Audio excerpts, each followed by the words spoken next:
Hey everybody, I wanted to provide an update on this year's state budget.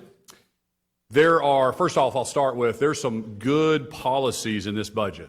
We've got something I'm really excited about is pay increases for our law enforcement.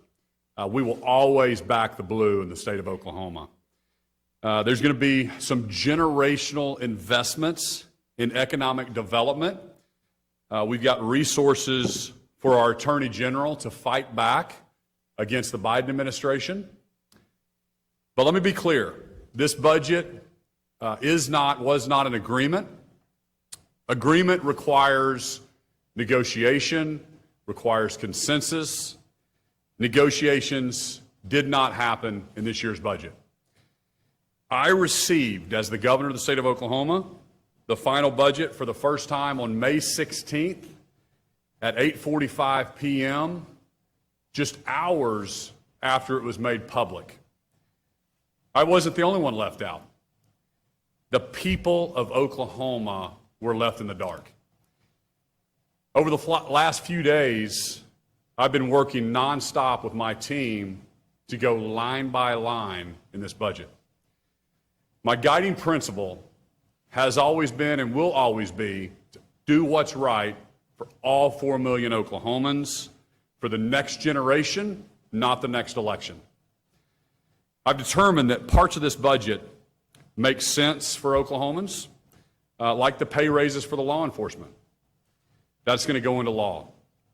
But other parts, like special carve-outs that are the results of backroom deals between lobbyists and legislature, are not in our state's best interest. That's why I will line item veto Senate Bill 1052. It will require taxpayers to foot the bill for pay increases for private prisons, benefiting out-of-state private companies. There's also an unnecessary $360,000 expense for printing Attorney General opinions, which is no longer required by law, by the way. I'll line item veto that as well. And we went through it. We kept asking the question, how did this get in there? How did this get in there? It's long overdue, but we need to have a real conversation as leaders in this state and as Oklahomans of how this budget process happens. Why is it happening behind closed doors? Why are only a select few in charge while the rest of us are expected to nod our heads and not even ask questions? We'll talk about more of that later. For now, I've determined that two parts of this budget fall short and do not deliver the real inflation relief that Oklahoma families need right now. Inflation today sits at 8.3%. It's at 40-year highs, 40-year highs. Take a look at these numbers beside me. Beef is up 14%. Chicken, over 16%. Milk is up nearly 15%. Eggs are up 22%. Families need real relief right now. That's what I intend to deliver for them. My inflation relief plan includes eliminating the state grocery tax and cutting personal income taxes for every single Oklahoman. This will save the average Oklahoma family $453 each and every year. I called for these two tax reforms during my State of the State back in February, at the very beginning, on the first day of this session.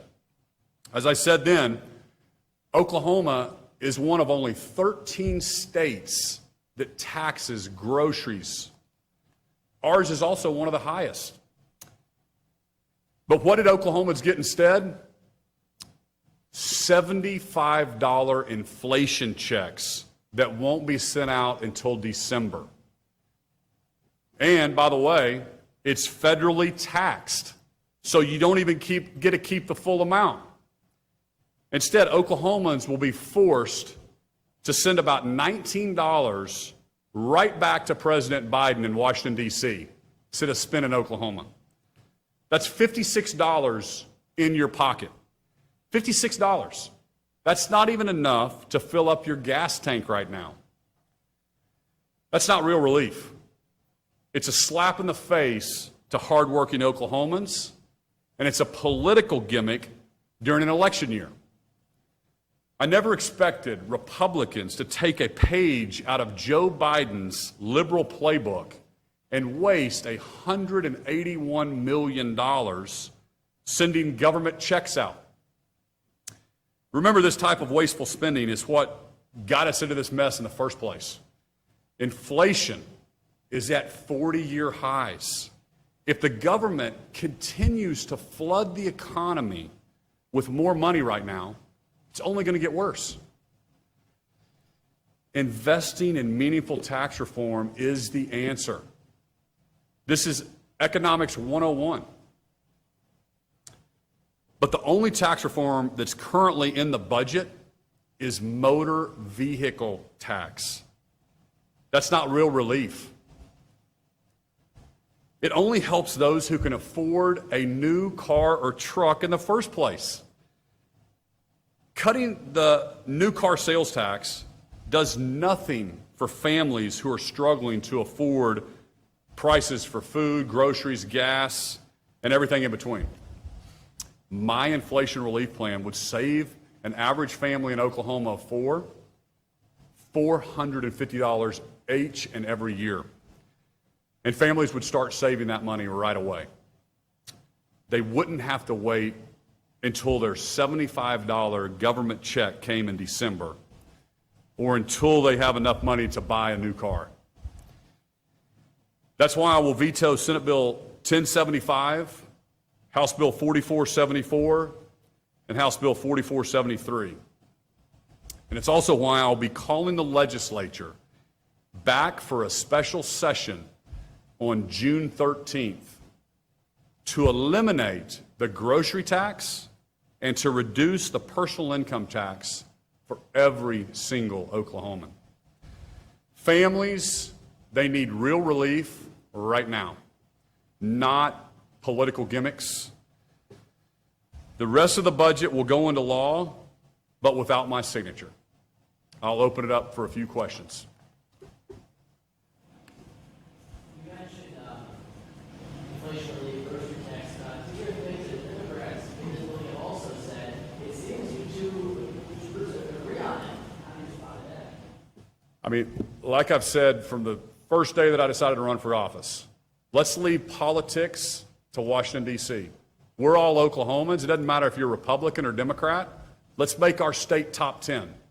So I applaud anybody, Democrats, Republicans. I know Oklahomans are with me. Oklahomans want real relief now. They don't want political gimmicks. So I applaud the Democrats. If they're on board with grocery tax elimination, let's go. They're all Oklahomans. Let's do it.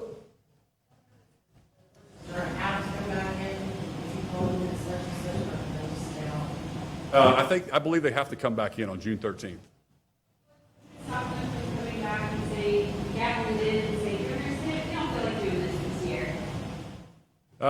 You know, if they gavel in and gavel out and don't do it, then Oklahomans will have to vote at the next election and vote people that are going to do the will of the people. But yeah, they can certainly do that. Hopefully they don't. We've got a lot of folks in the legislature, a lot of friends that want to do the right thing. There's a few people that maybe like these policies, but I think the majority of the people understand this, and that's why I encourage everybody to call their legislator and say we need real relief right now. You say to lawmakers to say now is not the time to cut taxes. When we needed revenue 5-10 years ago, it was so hard to raise taxes to generate that revenue, so they're really hesitant.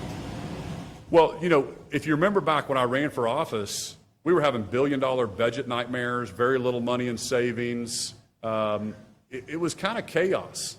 And I ran to put a fresh set of eyes on state government. I think Oklahomans elected me. They wanted a businessman to be in leadership. And so I went about holding budgets flat and putting a savings. Now we have the largest savings account we've ever had in state history. And it's because we've been holding our budgets flat. We always talk about reoccurring revenue and reoccurring expenses. And so we had to first get that savings account set up before we could do this. But right now, this is the time. You have to cut taxes whenever revenue is going up. That does two things. It chokes off the growth of government later, and it also returns it to the people. I ultimately believe that we need smaller government. I want to give the taxes back to the taxpayers and let them choose how to spend their own money. They know how to spend their money better than the government does.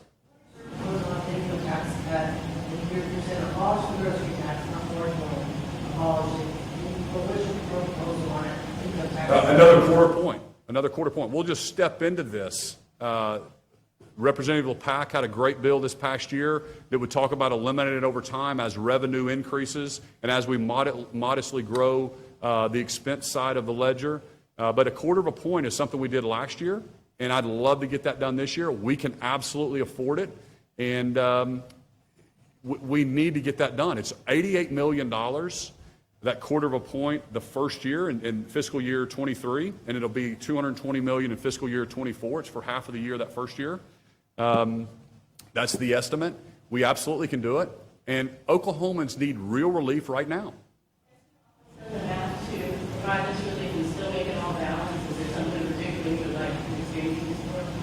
Yeah, well, basically, the two things that I vetoed add up to $181 million, $161 million. So they add up to $300 million as it is. We can absolutely do these two reforms with the same math that they just gave away.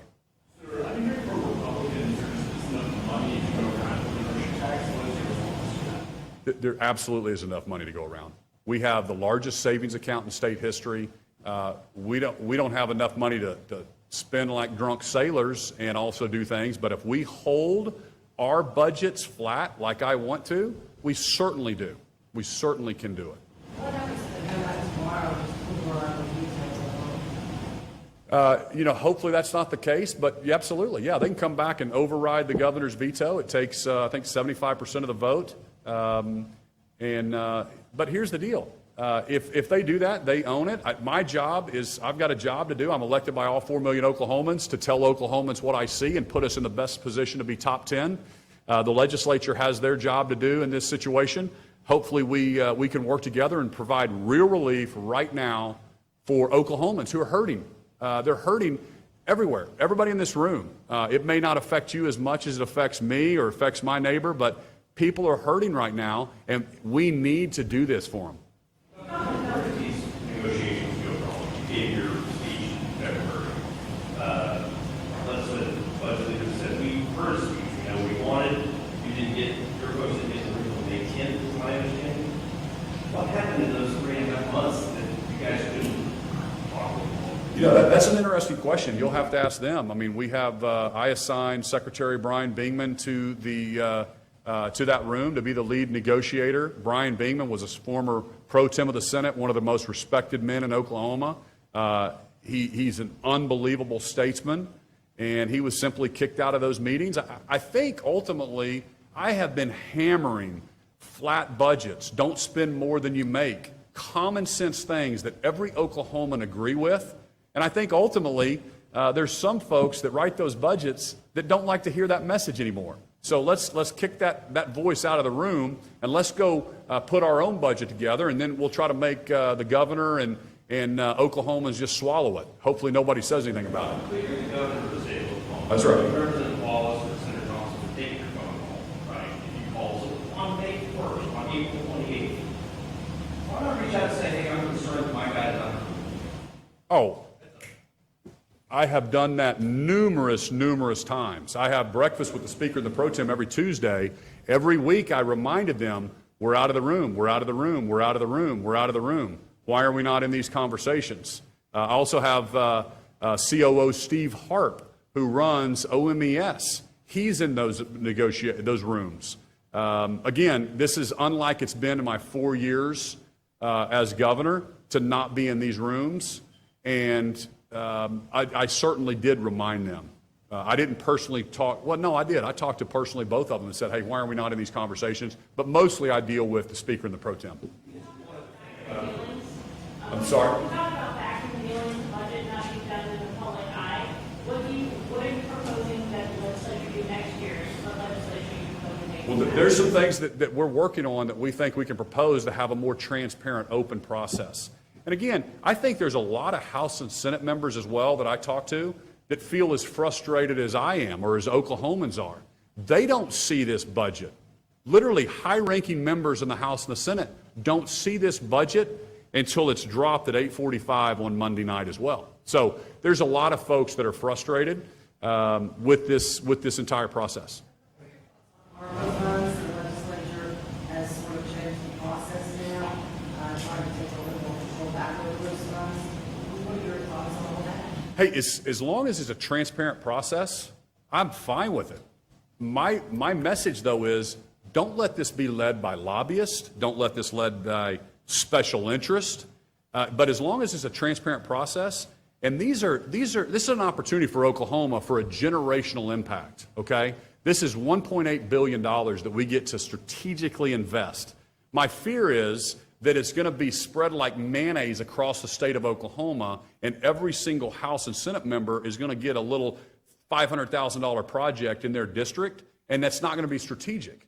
And so my whole point is let's use this. Let's think about how we change Oklahoma and make Oklahoma a top 10 state. But hey, if they think they can do it better and it's not going to be influenced by special interest or one industry or one lobbyist group, then I'm all for letting those folks do it. And I'll obviously opine. I have to sign or veto all those things that come to my desk. But I signed their, I believe I signed, or I'm planning on signing their $250 million fund. I mean, excuse me, the ARPA fund, the $900 million twice. It's I think it's two bills, 980 and 980. So we'll let that go into a special fund for the legislature, but it's got to be transparent and it cannot be special interest led. I thought that was transparent in the process, but your administration has blocked applications that you asked for before this funds. What do you say about that? I don't think we blocked anything. I need to know specifically which. Photos applications. I'm sorry? You denied open records requests, photos applications. I've denied open records requests. We haven't denied any open record. You have. No, we And haven't. you filed a lawsuit. Which one have we denied? We've asked for all ARPA applications. We're going yes, and they were denied. Through the courts or what? Through us? Well, of course, that's for you. Now we're filing a lawsuit. Okay. You're talking about like what people have actually sent in requests for? The $14 billion that people have requested?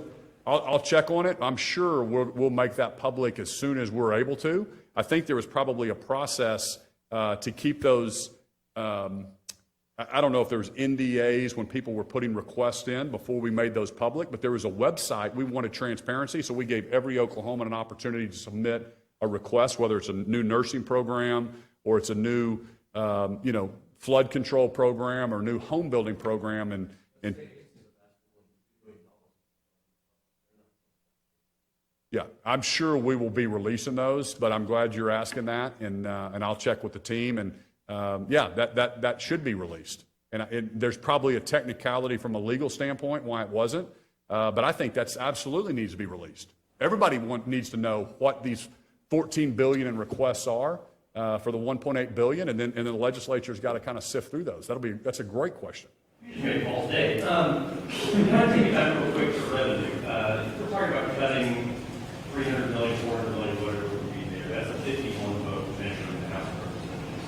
As when you were running for governor in 2018, it takes 3/4 of the majority to increase anything. So if in 2 years, 5 years, 10 years, the state's in a position where it needs to raise revenue again, they push the 640 limits that. Do you believe it should take 75% raise and only 51 to cut?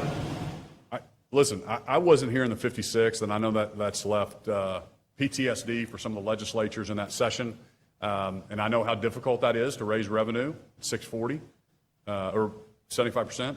But I do support that because I think it should be difficult to raise taxes. The government can never spend enough money.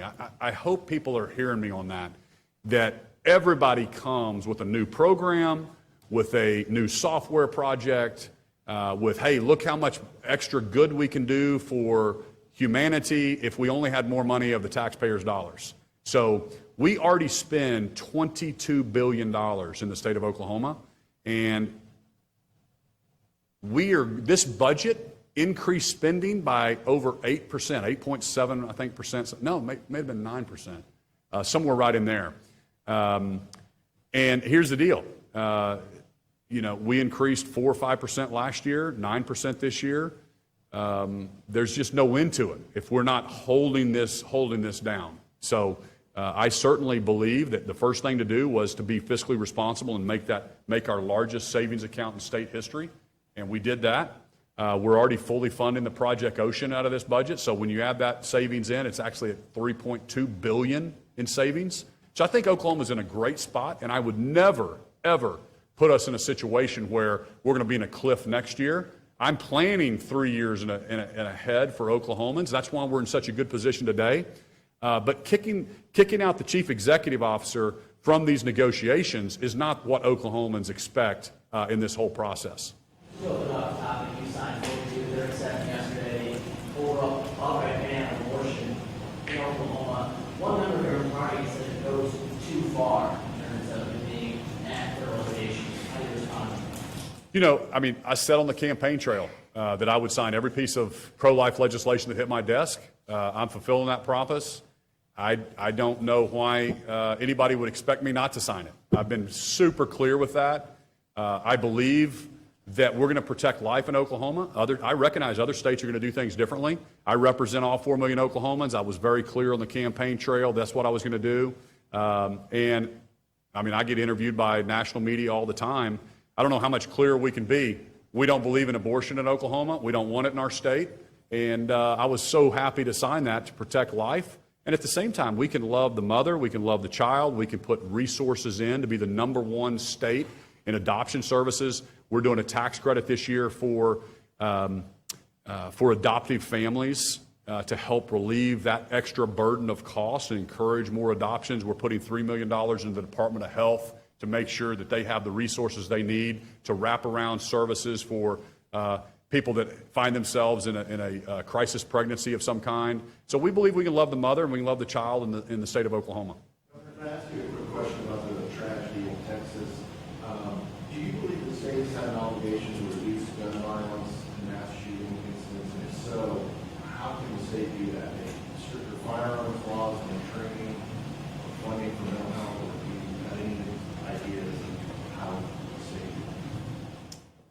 Well, first off, that I've got 2 children that are still in elementary school, and I can't think of a bigger tragedy than sending your children off to school and something like that happen. That is absolutely pure evil. And I was thinking about when I called and reached out to Governor Abbott.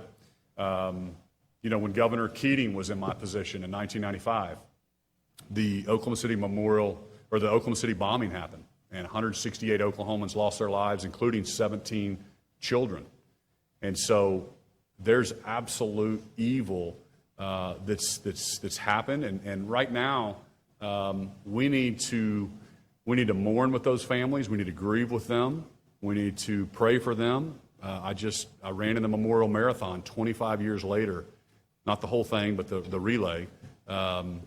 And people are still healing 25 years later. So now is not the time to talk politics or politicize that awful tragedy. It's really just to mourn with the families and grieve with them, and there'll be plenty of time to have those type of discussions later.